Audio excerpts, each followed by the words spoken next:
Shalom.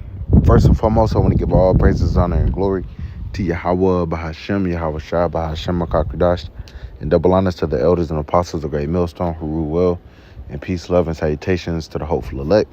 This is your brother Dawah from the Man of Valor campaign in Greenville, South Carolina, coming back with another video in sincerity and in truth, and Lord willing, it can be edifying. And I got this video on deck today. All right, there was a report that I saw on disclosedtv.twitter. That was basically, there was a report that came out from whoever does a consensus on this, but you know, it led me to do this video and to tie this in with biblical prophecy. Was there, you know, the report came out as far as how many civilian owned guns were there in America, all right? And these are, you know, legal, they have a serial number and shit like that. You know, they went and you know, bought these guns, and so to speak, because I want to say last election, or even the one before that. Not this current one, but the one back in 2020 or whatever. A lot of people was ramping up on their guns and shit, on personal guns, because they felt that a civil war was coming. That vibration was heavy on the earth. Now, people have just continued to been, you know, buying more and more guns, man. And as society breaks down, all right, you're going to see those guns get put to use amongst each other and amongst the government. All right. And we're going to get that according to biblical prophecy. But I just looked it up. And basically, you know, this AI overview is going to pretty much, you know, sum everything up. You know, you can click on any of these articles that comes with similar data. Right. But the AI overview, just from Google, it says the United States has about 120.5 firearms per 100 people. Okay, so if they say that there's like 365, 370, and these are documented Americans, so to speak, if there's 300 something million Americans, they're saying for every 100 people, there's 120 firearms, man. So there's more guns than there are people. Okay, it says, which is the highest rate in the world. This means that the U.S. has more guns than people, all right, as you see. Explanation: the Small Arms Service survey, an independent research project based in Switzerland, estimates the number of guns in the U.S. Come on. So, okay, 1 second.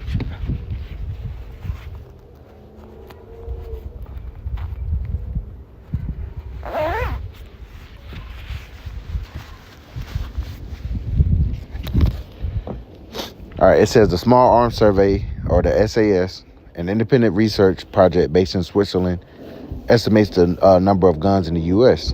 The SAS estimates that there are around 500 million firearms in circulation in the U.S. However, it is difficult to get an exact number because of factors like unregistered guns, private sales, and reporting constraints.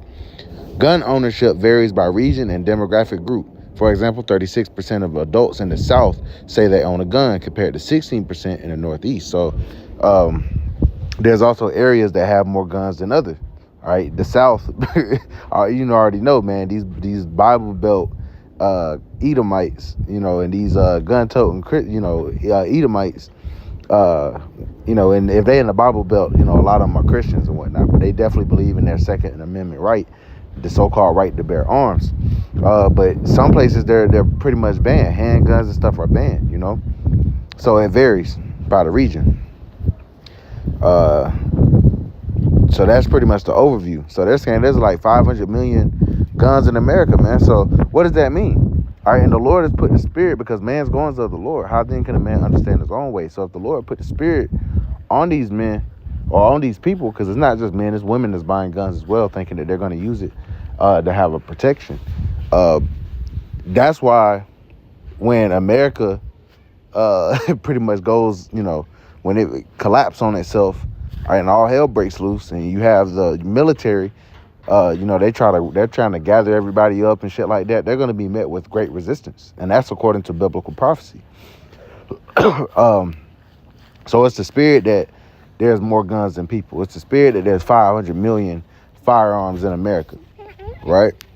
And let's get some of that. First of all, let's go to Esau, because we know that the earth is given into the hand of the wicked. Who is the wicked? The Edomites, all right, according to the Bible, okay?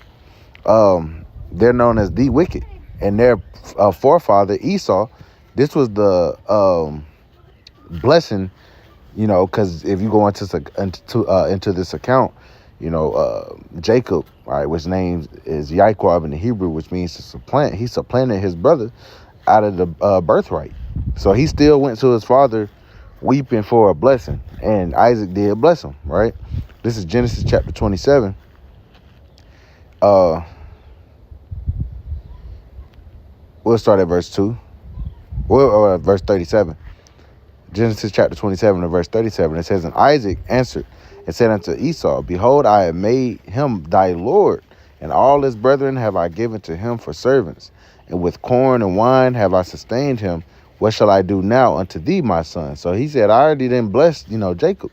You know, when you go into the account, you know, how, you know, his mother, you know, helped him.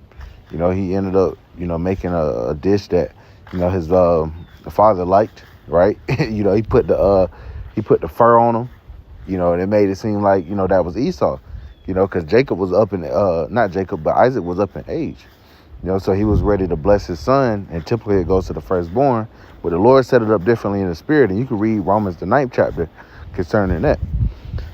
But it says, so, you know, basically he was, you know, he said, I didn't bless your brother. So you know, what I'm going to do for you? Verse 38, it says, and Esau said unto his father, hast thou but one blessing of my father?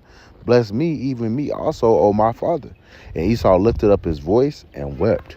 You know, so he wept like a little bitch. Come back this way. Come this way. Esau, he wept like a little bitch, man. All right. But Isaac ended up blessing him. It says, verse 39, and Isaac his father answered and said unto him, behold, thy dwelling shall be the fatness of the earth, and of the dew of heaven from above. So, and Esau has gotten that, man. He's got all the best dwelling places here in America before Esau turned it into a shithole. All right, this was a land full of gold, full of, you know, you got different animals and stuff like that, man, heavy in bison, you know, hey, wood, all type of things, man, you know. And they came and they reaped those things. Also, you know, the other great, you know, dwelling places in the world. You know, Esau everywhere, man. Esau all in New Zealand, Australia, you know, South Africa and shit. Okay, and he has access to these resources.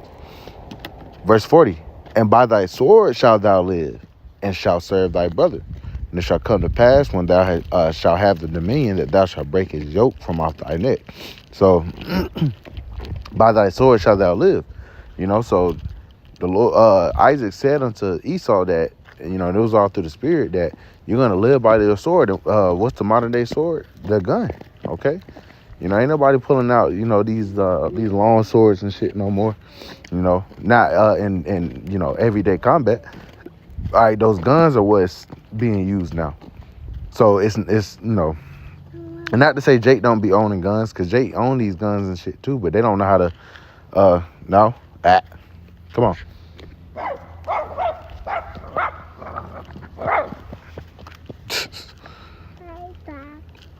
Gonna get on your bike. But hey, you know, Esau owned the majority of these guns, and they know how to shoot them too, man. All right, and they once the elites try to come in and take these people's rights away, they're going to be met with opposition, man.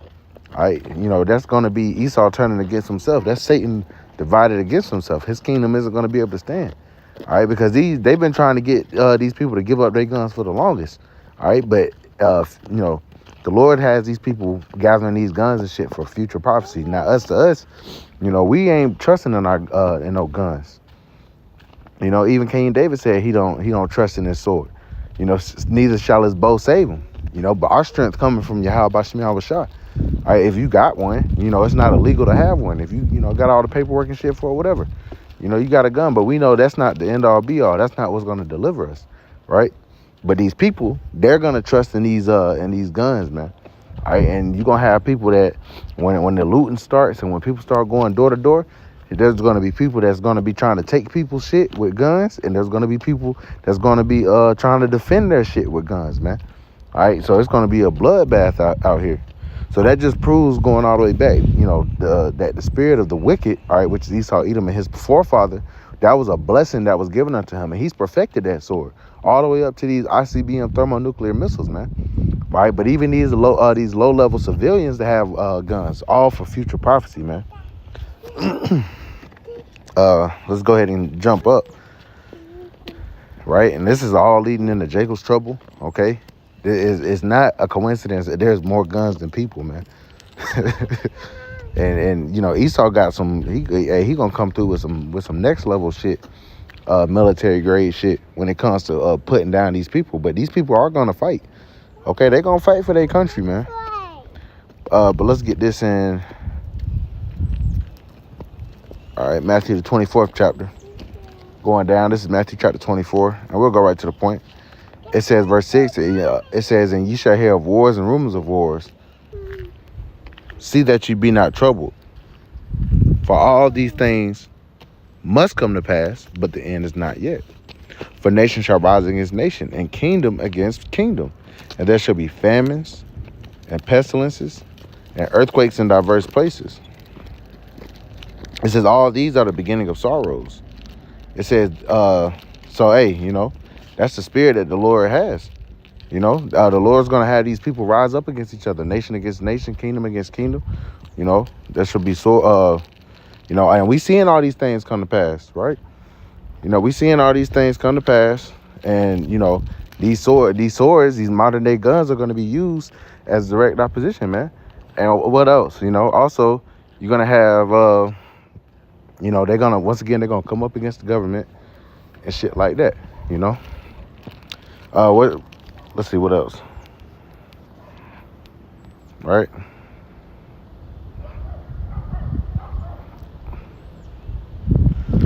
Let's get this in 2nd Esdras 15. All right, going down, 2nd Esdras chapter 15. In verse 14, it says, "Woe to the world and them that dwell therein. For the sword and their destruction draweth nigh, and one people shall stand up and fight against another, and swords in their hands." Right? See? So they're going to be using these swords, man. They're going to be using these guns, you know, they're going to be using these guns to basically, you know, hey, against each other, man. You know, they're going to stand up, as the scripture said, they're going to stand up against each other with swords in their hands. Verse 16, "For there shall be sedition among men, and invading one another." They're going to invade each other with the sword, which the modern day sword is the gun. All right, once again, like we just brought out the information, there's more guns than people. Come on. Yeah, there's more guns than people, man. They said like 120 for every 100 people. Verse 16, it says, "For there shall be sedition among men, and invading one another. They shall not regard their kings nor princes, and the courts of their actions shall stand in their power." So even when Trump get up in office, all right, and they try to pull that oligarchy shit like Biden was speaking about, you know, they're going to be met with opposition. When the FEMA troops try to come in, they're going to be met with opposition. They're not going to regard their kings nor princes when martial law gets declared and shit like that, man.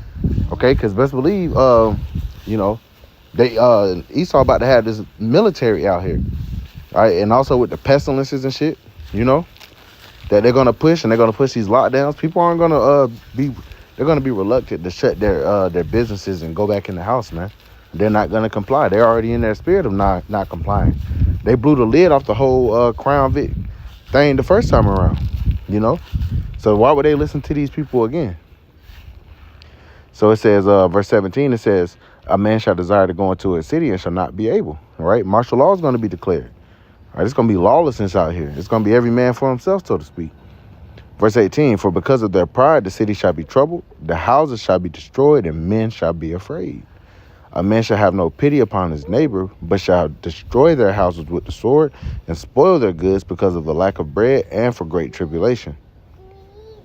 You know, so hey, that we see 2nd Esdras 15 coming to pass right before our eyes, man. All right, it's the spirit that the Lord has these people to go and buy all these guns, man, to have all these guns. You know, they getting ready. But as for us, the weapons of our warfare are not carnal. All right, a gun ain't gonna deliver us.